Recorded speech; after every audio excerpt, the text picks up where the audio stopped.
Yes, I believe high-rises are becoming more environmentally friendly, but it's only in instances whereby green strategies are taken into consideration during the pre and post construction phases. And what I mean by green strategies are strategies whereby you take into consideration water management, that's making sure that we don't use a lot of water in the building, and also making sure that we conserve water.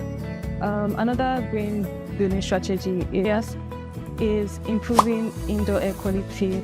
That is ensuring that we don't use building materials that give off toxic gases, and also ensuring that we don't use harmful halocarbons as refrigerants. Also making sure that we ensure transportation sustainability. This is when you ensure that you use vehicles that don't give off carbon emission.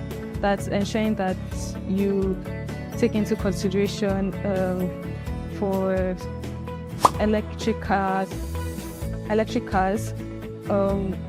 Also ensuring that there's bicycle lane, and also ensuring that there are bicycle facilities.